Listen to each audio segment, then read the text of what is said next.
Assalamualaikum warahmatullahi wabarakatuh.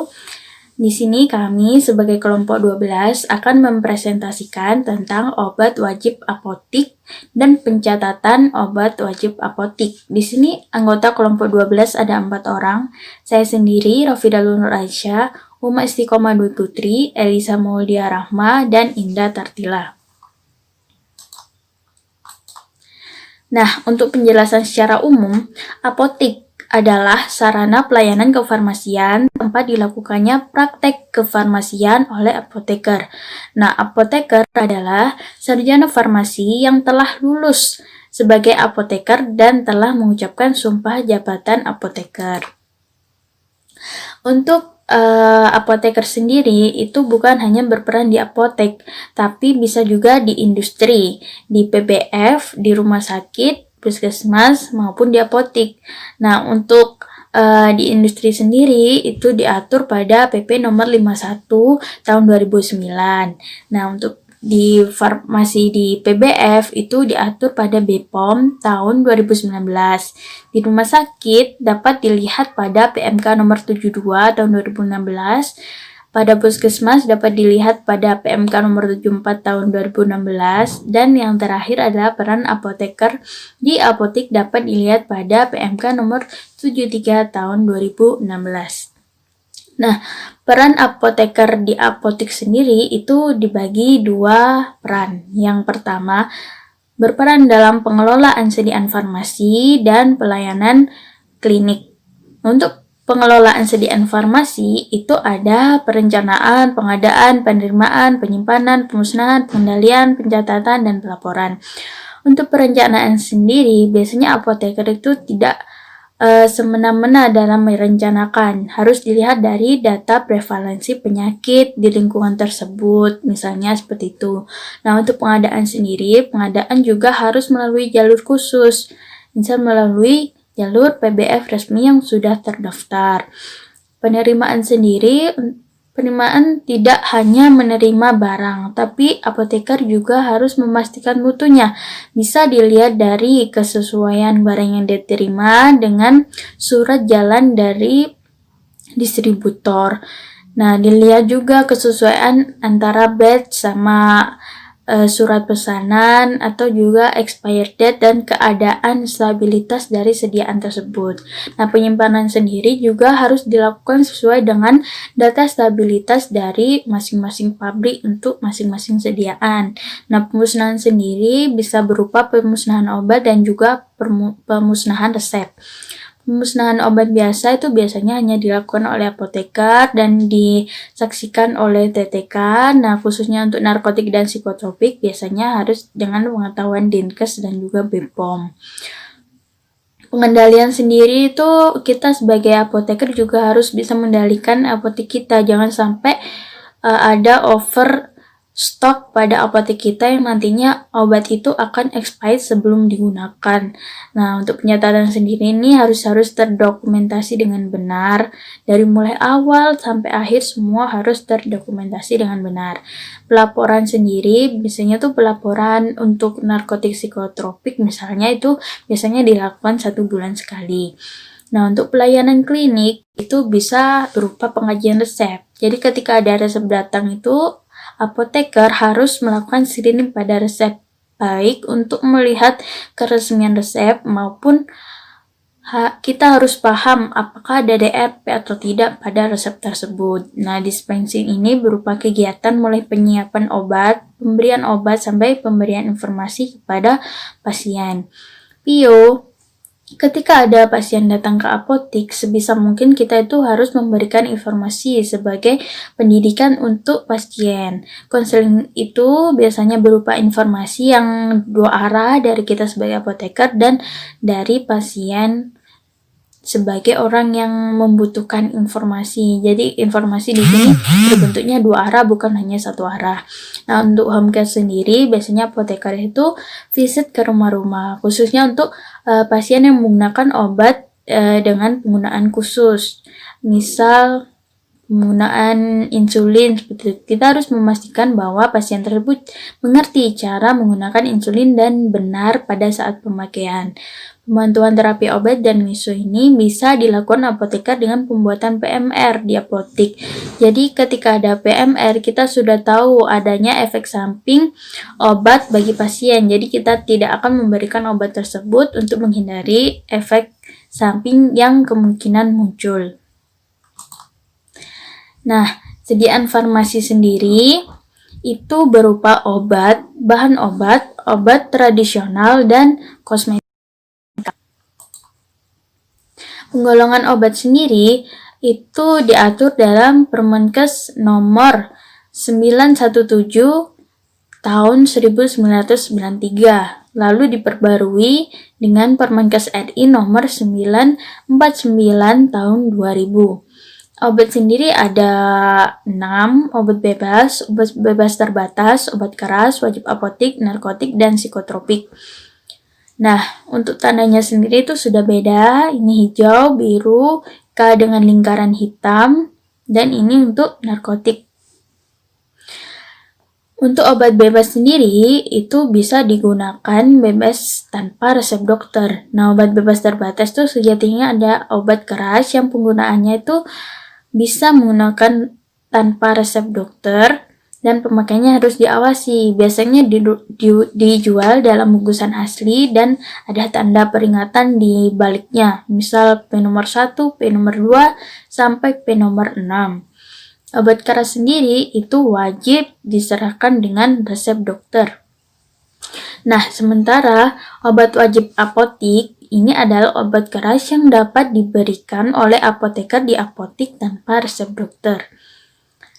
Bedanya obat keras yang di luar obat wajib apotik itu harus diberikan dengan resep dokter. Nah, untuk daftar-daftar obat yang ada di obat wajib apotik itu dapat diberikan tanpa resep dokter. Nah, ini untuk pengertiannya sendiri, obat wajib apotik, obat keras yang dapat diserahkan oleh apoteker kepada pasien di apotik tanpa resep dokter. Jadi artinya ini bukan obat-obat itu harus dan wajib ada di apotik, tapi pengertiannya adalah seperti itu tadi. Tujuannya apa? Untuk meningkatkan kemampuan masyarakat dalam menolong dirinya sendiri guna mengatasi masalah kesehatan, dirasa perlu ditunjang dengan sarana yang dapat meningkatkan pengobatan sendiri secara tepat, aman, dan rasional. Nah, obat wajib apotik itu ada nomor 1, nomor 2, dan nomor 3. Jadi nomor 1 itu dulu muncul pada tahun 1990. Di sana ada beberapa daftar obat. Selanjutnya 1993 diperbarui dan ada penambahan ulang menjadi obat wajib apotik nomor 2. Dan pada tahun 1999 ada tambahan obat juga, itu terdaftar di obat wajib apotik nomor 3. Nah, itu pemberian obat oleh apotek di apotek itu kan masuk swamedikasi. Nah, syarat-syarat swamedikasi itu ada ini sebagai berikut. Tidak dikontraindikasikan untuk penggunaan pada wanita hamil, anak di bawah 2 tahun, dan orang tua di atas 65 tahun. Meskipun apoteker itu memiliki ilmu tentang kesehatan, ilmu tentang obat, ketika ada pasien yang umurnya di atas 65 tahun atau di bawah 2 tahun, itu tidak boleh dilakukan swamedikasi oleh apoteker. Dan orang hamil itu juga belum boleh diberikan swamedikasi oleh apoteker. Jadi harus disarankan untuk menemui dokter atau ke fasilitas kesehatan yang lain. Selanjutnya, pengobatan sendiri dengan obat dimaksud tidak memberikan risiko pada kelanjutan penyakit. Jadi misal obat itu ketika kita berikan itu apakah akan memperparah penyakit pasien atau tidak, dan seharusnya obat swamedikasi itu tidak ada pengaruh terhadap memparahnya penyakit dari pasien. Penggunaan tidak memerlukan cara khusus, jadi bukan obat suntik, bukan obat untuk infus, jadi obat-obat yang penggunaannya itu umum misal oral gitu. Penggunaan diperlukan untuk penyakit yang prevalensinya tinggi di Indonesia dan obat yang dimaksud memiliki rasio keamanan yang dapat dipertanggungjawabkan untuk pengobatan sendiri. Selanjutnya akan dijelaskan tentang daftar-daftar obat yang masuk dalam obat wajib apotek nomor 1, nomor 2, dan nomor 3, serta pencatatan obat wajib apotek oleh teman saya. Nah, obat wajib apotek nomor 1 akan dijelaskan oleh teman saya, Indah Tartila.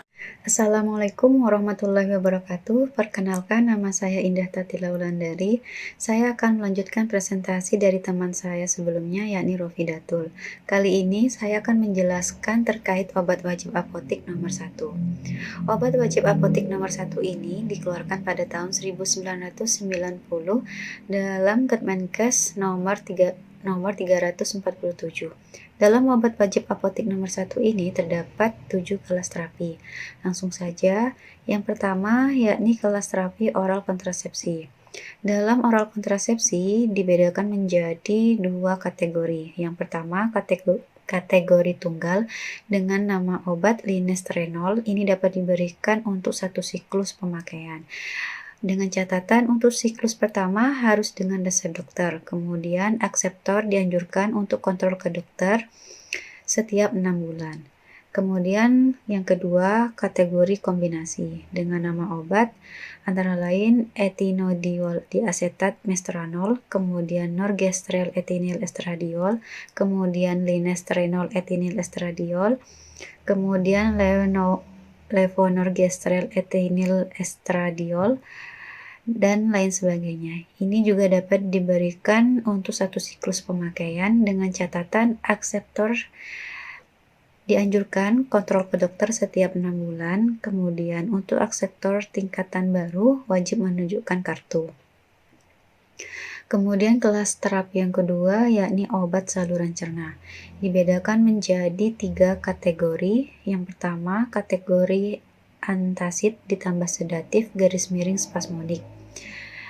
Dengan nama obat antara lain yakni pada nomor 3 magnesium trisiklat aluminium hidroksida ditambah papaverin HCl diazepam. Ini diindikasikan untuk hipermotilitas dan kejang saluran cerna akibat hiperasidit asam lambung gastritis. Dapat diberikan maksimal sebanyak 20 tablet. Kemudian ada pada nomor 8 magnesium karbonat, magnesium oksida, aluminium hidroksida ditambah papaverin HCl beladon. Kemudian untuk kategori antispasmodik dengan nama obat papaverin hyosin butil bromid atropin sulfat ekstrak beladon. Kemudian untuk kategori antispasmodik analgesik dengan nama obat antara lain yakni metamizol fenpiferinium bromid, kemudian hyosin N-butil bromid dipiron, kemudian metampiron beladon papaverin HCl, kemudian metampiron hyosin butil bromid diazepam, kemudian yakni antimual metoclopramid HCl. Untuk metoclopramid HCl ini diindikasikan untuk mual muntah, dapat diberikan tablet sebanyak maksimal 20. Dengan catatan bila mual muntah berkepanjangan, pasien dianjurkan agar kontrol ke dokter. Kemudian pada kelas terapi obat mulut dan tenggorokan. Ini dengan nama obat yang pertama hextidin, kemudian triamcinolone acetonate. Untuk hextidin ini diindikasikan untuk sariawan radang tenggorokan. Maksimal pemberiannya yakni sebanyak 1 botol. Kemudian untuk triamcinolone acetonate-nya ini diindikasikan untuk sariawan berat dengan maksimal pemberian sebanyak 1 tub. Kemudian kelas terapi obat saluran nafas ini dibedakan menjadi 2 kategori. Yang pertama kategori obat asma. dengan nama obat yang pertama aminofilin suppositoria, ini maksimal pemberiannya sebanyak 3 supo. Kemudian ada ketotifen dengan maksimal pemberian 10 tablet. Kemudian ada terbutalin sulfat dengan pemberian maksimal 20 tablet atau sirup 1 botol. Kemudian salbutamol sirup dengan jumlah pemberian sirup 1 botol. Kemudian kategori sekretolitik mukolitik dengan nama obat bromheksin, ini dapat diberikan maksimal 20 tablet atau sirup 1 botol. Kemudian ada karbosistein dengan maksimal pemberian 20 tablet atau sirup 1 botol. Kemudian ada asetilsistein, ini maksimal pemberian sebanyak 20 tablet. Kemudian ada oksalamin sitrat, ini pemberiannya dalam bentuk sediaan sirup sebanyak 1 botol. Kemudian kelas terapi selanjutnya yakni obat yang mempengaruhi sistem neuromuskular. Ini dibedakan menjadi 2 kategori. Kategori yang pertama yakni analgetik antipirotik dengan nama obat metampiron, asamefenamat, glavenin, dan metampiron ditambah chlordiazepam atau diazepam. Ini untuk metampiron ini diindikasikan untuk sakit kepala, pusing, panas, atau demam, nyeri head. Ini maksimal pemberiannya sebanyak 20 tablet atau sirup 1 botol.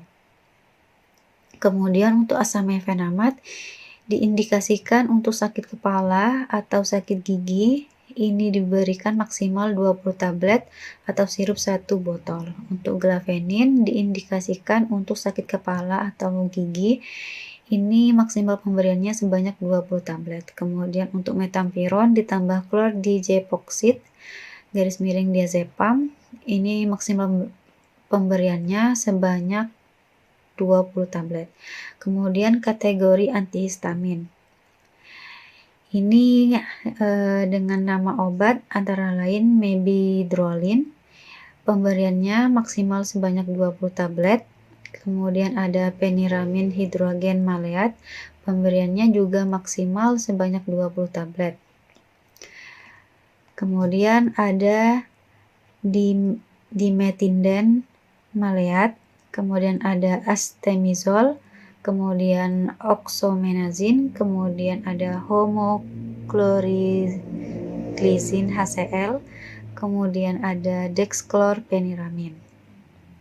Kemudian kelas terapi selanjutnya yakni antiparasit dengan nama obat mebendazole, ini untuk obat cacing, diindikasikan untuk cacing kremi, tambang, gelak, dan cambuk. Maksimal pemberiannya yakni sebanyak 6 tablet atau sirup 1 botol. Kemudian kelas terapi yang terakhir yakni obat kulit topikal, dibedakan menjadi 7 kategori. Yang pertama kategori antibiotik dengan nama obat antara lain tetrasiklin, chloramphenicol, kemudian framisetin sulfat, kemudian neomisin sulfat, gentamisin sulfat, dan eritromisin sulfat. Masing-masing ini maksimal pemberiannya yakni sebanyak 1 tub. Kemudian kategori kortikosteroid dengan nama obat antara lain hidrokortison, flupredniliden, triamcinolone, betametason, flukortolon, kemudian desoximetason. Ini masing-masing pemberian maksimalnya sebanyak 1 tub. Kemudian kategori antiseptik lokal dengan nama obat hexaklorofen. Ini maksimal pemberiannya 1 tub, diindikasikan untuk desinfeksi kulit. Kemudian kategori antifungi dengan nama obat antara lain miconazole nitrat, nystatin, tolnaftat, kemudian ada econazole. Diindikasikan untuk infeksi jamur lokal. Ini pemberiannya masing-masing maksimal sebanyak 1 tub. Kemudian kategori anestesi lokal, yakni dengan nama obat lidocain HCl. Maksimal pemberiannya yakni sebanyak 1 botol. Kemudian kategori enzim anti radang topikal kombinasi dengan nama obat heparinoid _natrium heparin dengan hyaluronidase ester nikotinat. Ini diindikasikan untuk memar, diberikan maksimal sebanyak 1 tub. Kemudian kategori pemucat kulit, ini dengan nama obat hidroquinon. Kemudian yang kedua hidroquinon dengan PABA.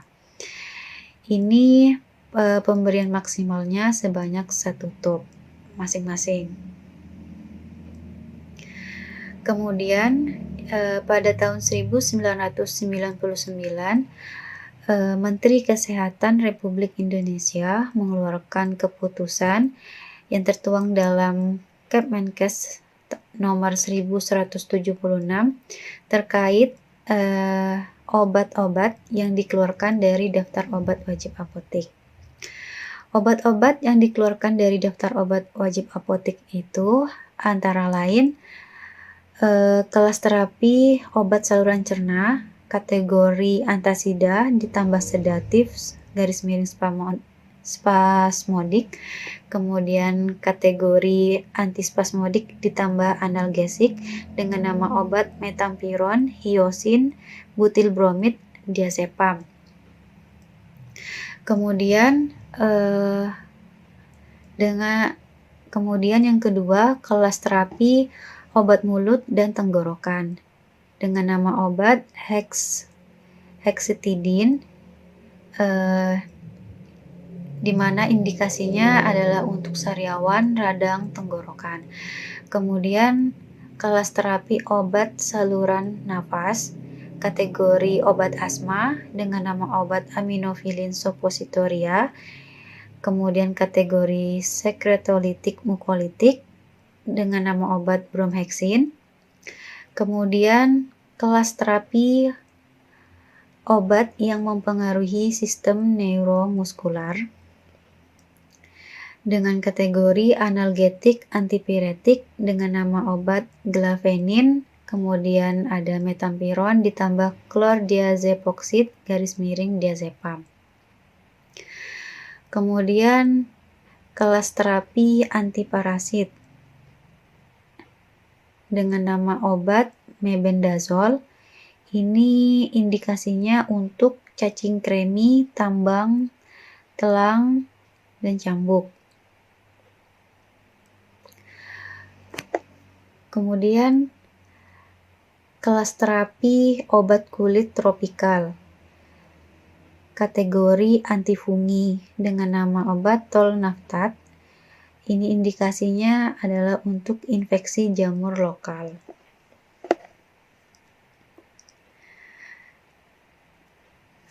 Kemudian ini terdapat obat wajib apotik 1 yang disertai dengan contoh nama dagang, kemudian disertai dengan gambar. Untuk oral kontrasepsi kategori tunggal, ini nama dagang yang beredar di pasaran antara lain Exluton 28, kemudian ada andalan laktasi. Sedangkan untuk kombinasi nama dagang yang beredar di pasaran yakni antara lain Microgynon, Andalan, Planotab, Marvelon, kemudian ada Cycloproginova. Untuk obat saluran cerna ini tadi sudah dijelaskan sebelumnya bahwa obat-obat dalam kategori ini telah dikeluarkan dari daftar obat wajib apotek. Kemudian kategori antispasmodik analgetik pada dengan nama obat metamizol,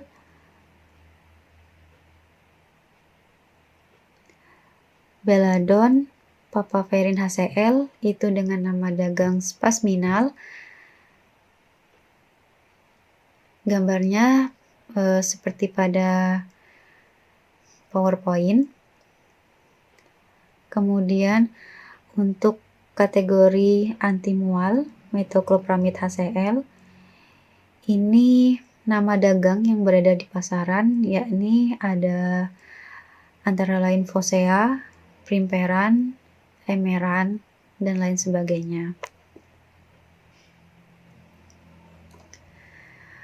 Dan untuk kelas terapi obat mulut dan tenggorokan,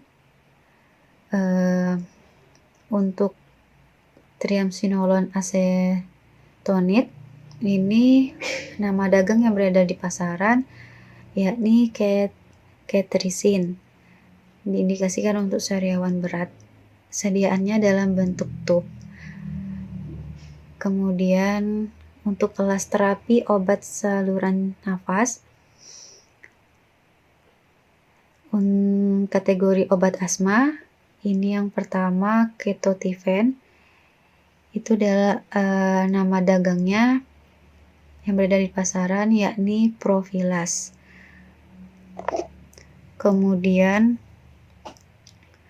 untuk salbutamol, ini biasanya nama dagang yang terkenal beredar di pasaran, Ventolin.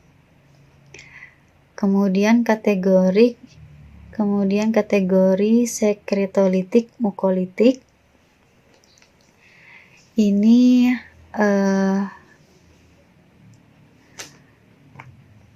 misalnya asetil sistein, nama dagang yang berada di pasaran itu Nalitik. Contoh sediaannya bisa dilihat pada PowerPoint. Kemudian ada Rinatiol. Kemudian kelas terapi yang selanjutnya obat yang mempengaruhi sistem neuromuskular, kategori analgetik antipiretik.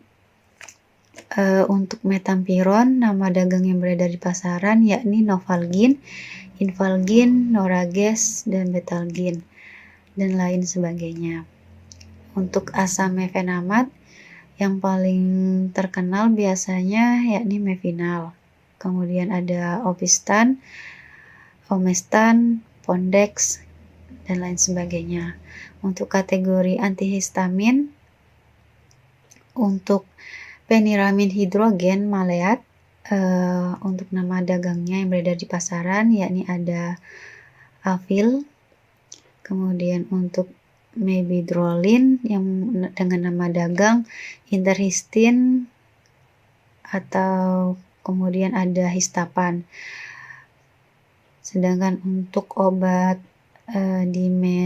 dimetinden maleat, ini bisa kita jumpai dengan nama dagang Fenistil. Kemudian untuk oxomenazin itu dengan nama dagang yang beredar di pasaran yakni Toplexil. Kemudian untuk dexclorpeniramin itu ada dengan nama dagang Histaclor. Kemudian untuk kelas terapi antiparasit, obat mebendazol. Tadi udah dijelaskan juga sebelumnya bahwa mebendazol telah dikeluarkan dari daftar obat wajib apotik. Kemudian kelas terapi obat kulit topikal. Untuk kategori antibiotik ini tetrasiklin, contohnya dengan nama dagang doxycycline minocycline. Kemudian untuk kloromfenikol itu ada nama dagang ikamisetin, kalmisetin, chloramidin. Kemudian untuk framisetin sulfat dengan nama dagang yang beredar di pasaran yakni Dariantule. Kemudian untuk neomisin sulfat, nama dagang yang beredar di pasaran yakni liposin NB, topikan, kemudian ada nebasitin. Kemudian untuk obat gentamisin sulfat, nama dagang yang beredar di pasaran yakni ada baltisin diprogenta. Kemudian nama obat eritromisin, nama dagang yang beredar di pasaran yakni ada Eriderm, kemudian Erimet.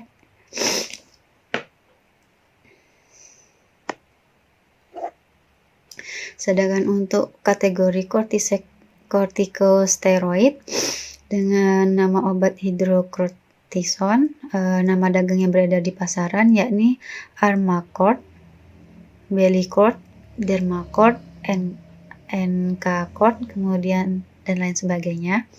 Kemudian ada nama obat flupredniliden dengan nama dagang flupredniliden.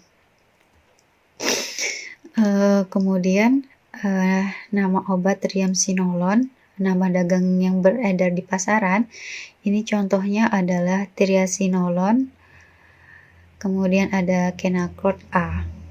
Kemudian untuk nama obat betametason, nama dagangnya yang beredar di pasaran, yakni ada misalnya Colestoderm, kemudian Betason N, kemudian ada Alfacort. Kemudian untuk flukortolon, nama dagang yang beredar di pasaran yakni ada Nerilon, kemudian ada Nerisona, Trafocort, Valeron, dan lain sebagainya.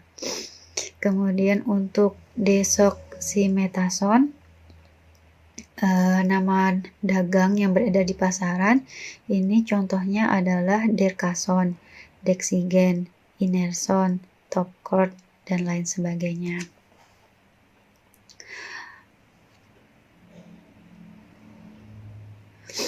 Kemudian kategori antifungi dengan nama obat miconazole nitrat, nama dagang yang beredar di pasaran antara lain misalnya adalah Dactazol, Dactarin, Bonason M, dan lain-lain.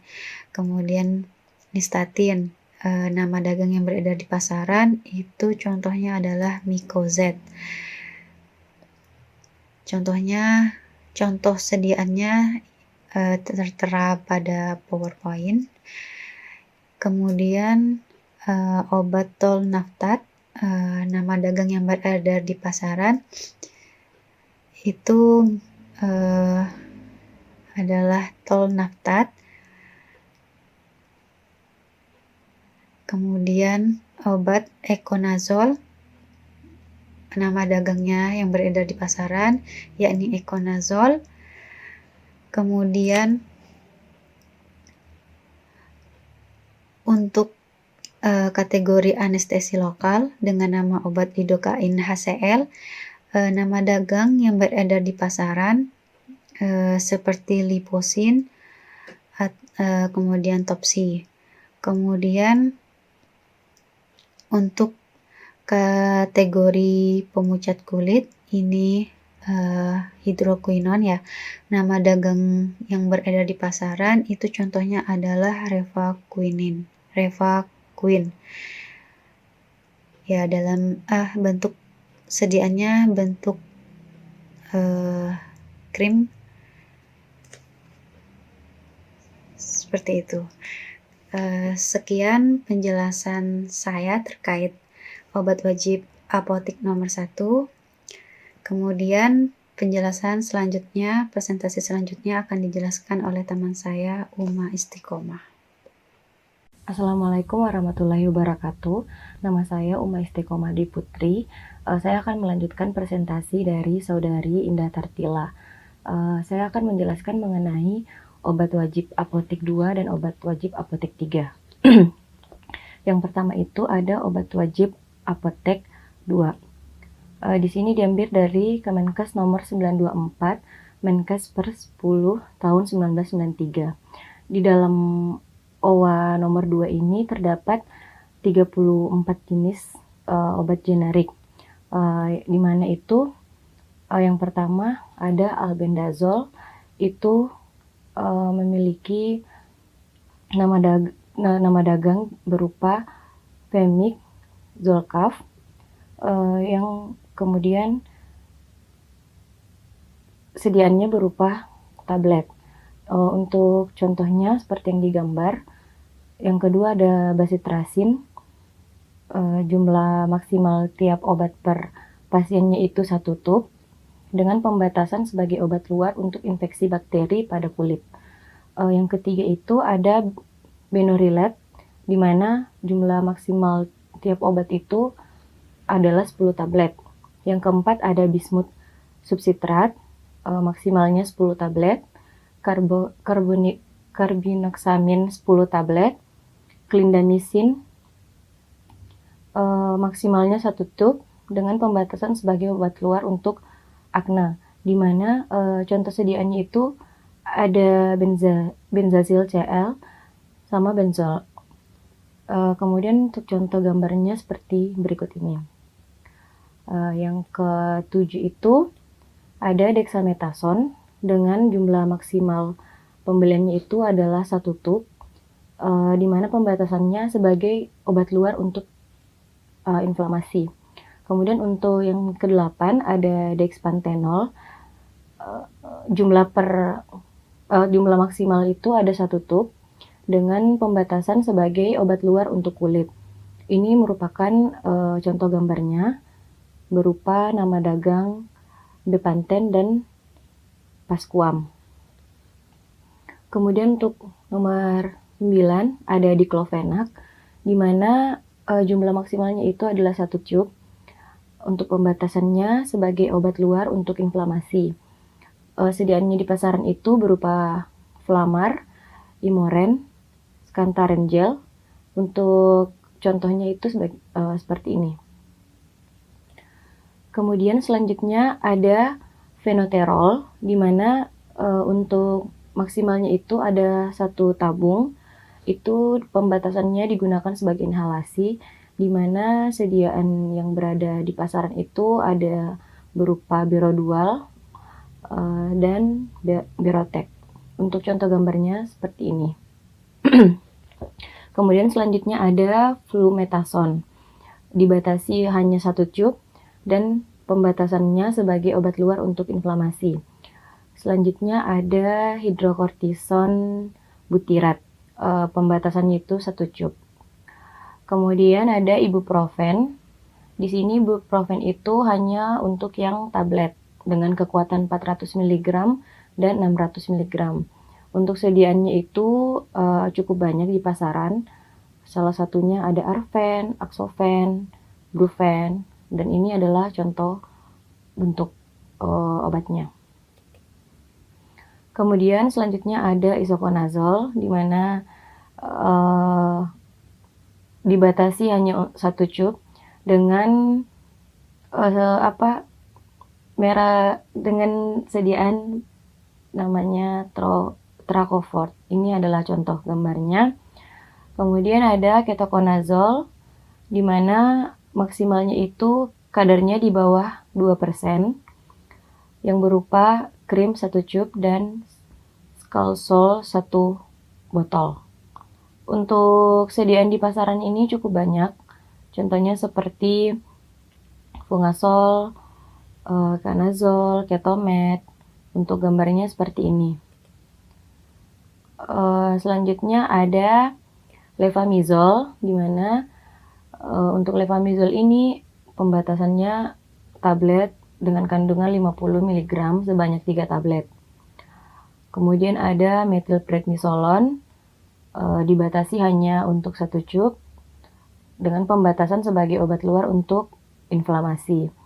Sediaan di pasaran itu berupa Loxin, Skasid, dan Advantan. Ini adalah contoh gambarnya. Contoh obat di pasaran. Lalu ada niclosamid, di mana untuk maksimal pembeliannya itu hanya 3 tablet dengan kandungan tabletnya 500 mg. Untuk selanjutnya ada noretisteron, di mana ini adalah untuk kontrasepsi yang dibatasi pembeliannya hanya untuk 1 siklus. Contohnya itu ada Norestil, Primolut, kemudian ada obat omeprazol. Omeprazol ini untuk pembeliannya maksimal 7 tablet. Untuk sediaan di pasaran ada cukup banyak. Salah satunya yaitu Lokev, Promezol, Norsec, dan ini adalah contoh bentuk atau gambar dari obat tersebut. Selanjutnya ada oxyconazole, di mana untuk pembeliannya itu maksimal 1 cup dengan kadar di bawah 2%, dengan pembatasan sebagai obat luar untuk infeksi jamur lokal. Selanjutnya ada pipazetal, di mana pembeliannya itu hanya sirup 1 botol. Untuk sediaan di pasaran berupa Selvigon, ini adalah contoh gambarnya. Selanjutnya ada piratiasin klorotiofilin, untuk pembeliannya itu maksimal 10 tablet. Selanjutnya ada pirenzepin, pembeliannya maksimal 20 tablet. Ada piroxicam, pembeliannya 1 cup, di mana piroxicam ini hanya berupa sebagai obat luar untuk inflamasi. Untuk contoh sediaan di pasaran itu ada memetason, ada Trakne, ada Pirovel, ada Velden. Nah, ini adalah contoh gambar obatnya. Selanjutnya ada polymyxin B sulfat. Itu maksimalnya hanya 1 cup, yang dibatasi hanya untuk sebagai obat luar untuk infeksi jamur lokal.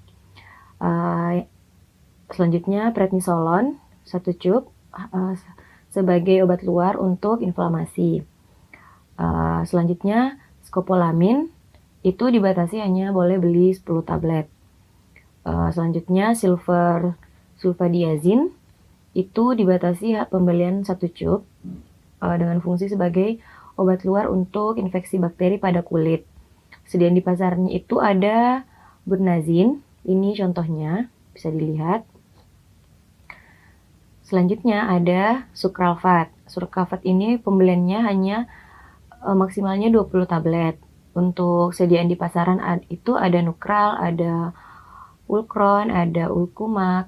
Nah, ini adalah contoh gambar sediaan tersebut. Selanjutnya ada sulfazalasin, itu pembeliannya maksimal 20 tablet juga, di mana contoh sediaan di pasaran itu berupa Lazavin, Sulkolon,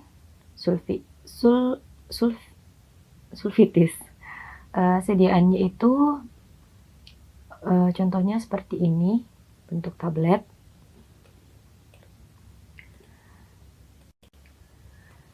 Selanjutnya ada Jaconazole. Jaconazole ini maksimal pembelian 1 cup. Pembatasannya itu sebagai obat luar untuk infeksi jamur lokal. Untuk sediaan di pasaran ada Prodermal dan Trosit. Ini contoh bentuk gambarnya. Yang terakhir adalah urea. Itu pembatasannya 1 cup, di mana dia hanya boleh untuk sebagai obat luar untuk hiperkeratos. Contoh sediaannya ini Carmed. Ini bentuk atau contoh gambarnya. Selanjutnya saya akan menjelaskan mengenai obat wajib apotek 3, di mana obat wajib apotek 3 itu terkandung di dalam Kemenkes nomor 1176 /Menkes/SK/10 tahun 1999. Di obat wajib apotek 3 ini kembali menjelaskan mengenai kelas terapi dari obat generik tersebut. Yang pertama itu ada kelas terapi saluran pencernaan dan metapklisna, di mana obatnya berupa famotidin, ranitidin.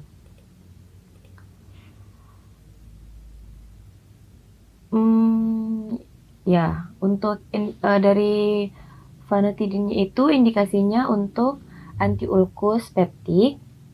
Nama dagang obatnya berupa ulceret dan antidin. Pembatasannya itu maksimal 10 tablet dengan kandungan 20 mg atau 40 mg. Ini adalah contoh gambar dari sediaannya. Selanjutnya untuk saluran pencernaan ada ranitidin. Ranitidin ini untuk anti-ulkus peptik juga, sama seperti famotidin ini, di mana pembatasan pembeliannya itu maksimal 10 tablet dengan kandungan 150 mg. Untuk sediaan di pasaran itu dia dengan nama Akran, Rantin, Lestridin, dan Radin. Ini adalah contohnya. Kemudian ada obat kulit. Obat kulit itu termasuk asam azelaiat. Asam azelaiat ini sebagai anti akne. Terus kemudian untuk pembeliannya, maksimal pembeliannya itu adalah 1 cup dengan dengan berat 5 gram. Selanjutnya asam fusida, dia sebagai antimikroba, maksimal pembelian 1 cup berat 5 gram. Selanjutnya ada motretinida, ini sebagai anti akne, maksimal pembelian itu 1 cup. Selanjutnya ada tolsiklat, dia sebagai antifungi, maksimal pembelian 1 cup. Yang kelima ada tretinoin, dia sebagai anti akne. Ini nama dagangnya berupa Vitasid, gambarnya seperti ini. Dia maksimal pembeliannya ada 1 cup dengan berat 5 gram. Selanjutnya untuk golongan sistem muskuloskeletal, itu yang pertama ada allopurinol. Allopurinol ini dia sebagai anti gout, yang maksimal pembeliannya itu 10 tablet dengan kandungan 100 mg. Sediaan di pasaran berupa Zilorik, Reusit. Nah, ini adalah contoh sediaan. Selanjutnya untuk antimuskuloskeletal itu ada diklofenak natrium. Dia ini sebagai antiinflamasi atau anti rematik. Untuk pembeliannya itu maksimal 10 tablet dengan kandungan 25 mg. Sediaan di pasaran ada Voltadex, Flamar, Renaldinap. Ini contoh gambar obatnya. Selanjutnya ada piroxicam. Piroxicam ini dia sebagai antiinflamasi serta anti rematik juga. Pembeliannya maksimal 10 tablet dengan kandungan 25 mg. Untuk sediaan di pasarannya itu contohnya Pirocam, Movix, Pirofel. Ini contoh gambarnya. Selanjutnya pada sistem saluran pernafasan, yang pertama ada Clemacetine. Clemacetine ini dia maksimal pembeliannya 10 tablet. Kemudian ada Mequitazine, dia sebagai antiinflamasi. Pembeliannya itu maksimal 10 tablet atau botol dengan neto 60 ml. Selanjutnya ada Orsiprenalin, ini sebagai anti asma. Dia maksimal pembeliannya 1 cup berupa inhaler. Untuk promethazine theoclat, dia itu sebagai antiinflamasi, maksimal 10 tablet atau botol dengan neto 60 ml. Untuk cetirizine itu sebagai antiinflamasi. Contoh obatnya yaitu Serini, Tirin, dan Intrizin. Dia pembelian maksimalnya itu adalah 10 tablet.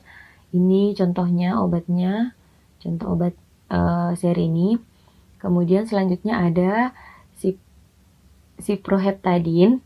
Ciproheptadine ini dia sebagai antiinflamasi, maksimal pembeliannya juga 10 tablet. Selanjutnya ada untuk golongan organ-organ sensorik.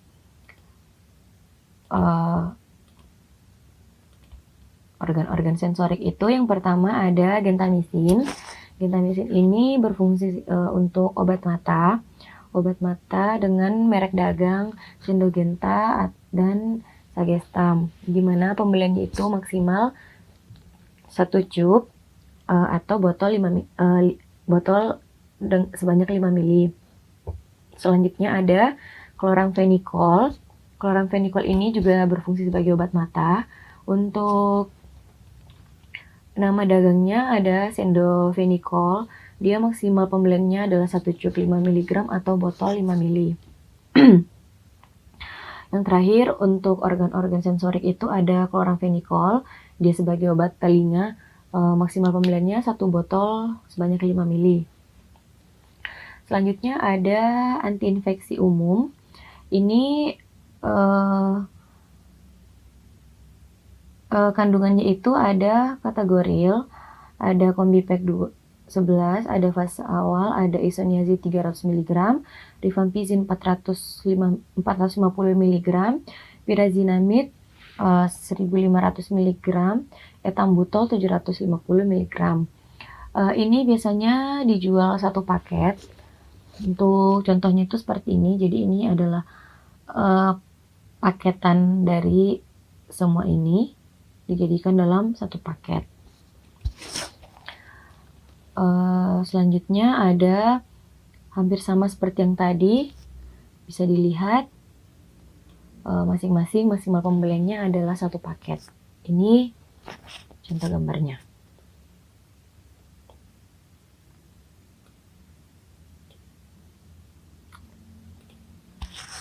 Selanjutnya itu akan dijelaskan oleh Saudari Eliza Maulida. Assalamualaikum warahmatullahi wabarakatuh. Nama saya Eliza Maulidia Rahma. Di sini saya akan melanjutkan presentasi dari teman saya Uma. Baik, yang pertama saya akan menjelaskan apa sih perbedaan OA1, OA2, dan OA3. Yang pertama, pada OA1 dan OA3 itu tidak terdapat pembatasan jumlah maksimal. Namun pada OA2 itu terdapat jumlah pembatasan pengambilan maksimal. Kemudian pada OA2 itu tidak terdapat kolom pembagian kelas terapi, setiap obat, kolom catatan, dan kolom indikasi. Kemudian pada OA pertama, obat topikal kulit dibagi menjadi beberapa golongan seperti kortikosteroid, antibiotika, antifungi, enzim lokal, anti radang, dan lain-lain. Kemudian pada OA2 tidak terdapat golongan topikal kulit dan pada OA3 tidak terdapat penggolongan obat pada obat kulit. Kemudian untuk perbedaan yang lainnya, pada OA3 itu terdapat penambahan kategori kelas terapi antiinfeksi umum, sedangkan pada OA1 dan OA2 itu tidak terdapat. Kemudian pada OA3 terdapat penambahan kategori kelas terapi sistem muskuloskeletal, dan pada OA1 dan OA2 itu juga tidak terdapat. Kemudian pada OA3 juga terdapat penambahan kategori pada kelas terapi organ-organ sensorik. Nah, pada OA1 dan OA2 sama, juga tidak terdapat. Kemudian pada OA1 itu terdapat kategori kelas terapi saluran cerna. Namun pada OA2 itu tidak terdapat, dan pada OA3 ada kategori kelas terapi saluran pencernaan dan metabolisme. Kemudian pada OA1 terdapat kelas terapi oral kontrasepsi. Namun pada OA2 dan OA3 itu tidak terdapat. Dan untuk kelas terapi obat mulut dan obat tenggorokan itu pada OA1 ada, pada OA2 dan OA3 itu tidak terdapat. Kemudian untuk obat yang mempengaruhi sistem neuromuskular itu pada OA1 terdapat, namun pada OA2 dan OA3 itu tidak terdapat. Nah, berdasarkan pasal 24, jadi dalam melakukan praktik kefarmasian pada fasilitas pelayanan farmasi, apoteker dapat yang pertama mengangkat seorang apoteker pendamping yang memiliki SIPA. Yang kedua, mengganti obat merek dagang dengan obat merek generik dengan komponen aktif atau obat merek dagang lain atas persetujuan atau kemudian yang ketiga, menyerahkan obat keras, narkotika, psikotropika kepada masyarakat atas resep dokter dan sesuai dengan ketentuan di perundang-undangan. Di sini kita mengambil dari Peraturan Pemerintah Republik Indonesia tahun 2019 nomor 51 tentang pekerjaan kefarmasian. Di sini pada slide ke nomor 49, di sini ada salah satu contoh surat pesanan. Kenapa surat pesanan ini sama seperti obat keras? Karena seperti kita ketahui, obat OA adalah obat keras yang dapat diambil tanpa resep dokter. Kemudian di sini juga ada contoh faktur. Fakturnya juga sama seperti obat keras dan obat bebas. Namun hanya dibedakan menjadi beberapa PBF saja. Nah, di sini contoh yang dari PBF yang lain. Kemudian untuk kartu stoknya, ada beberapa apotek itu yang melakukan kartu stok itu sudah berbasis komputerisasi. Namun, masih ada apotek yang masih melakukan stock of name dengan kartu stok. Seperti contoh pada slide nomor 52 ini. Di sini juga ada rak khusus penyimpanan OA, di mana ada beberapa apotek juga yang masih menyimpan OA itu sama seperti menyimpan obat keras dan obat bebas. Nah, karena untuk pelaporannya OA itu belum ada peraturannya yang mengharuskan pelaporan OA itu seperti apa. Jadi di sini kita hanya memberikan buku OA atau bagaimana nanti pasien datang itu bisa kita ketahui namanya siapa, alamatnya di mana, keluhannya seperti apa, nama obat yang dipakai dan ditebusnya apa, dengan jumlah berapa. Jadi itu bisa memudahkan kita untuk monitoring. Nah, akan lebih bagus lagi jika setiap apotek itu menyediakan patient medication record yang dimiliki oleh apotek dan juga diberikan satunya ke pasien. Seperti contoh pada slide nomor 55. Kemudian ini sambungannya. Nah, juga sambungannya di slide 57. Nah, untuk daftar pustaka yang kami ambil bisa dilihat di slide nomor 58. Oke, terima kasih atas perhatiannya. Kami ucapkan wassalamualaikum warahmatullahi wabarakatuh.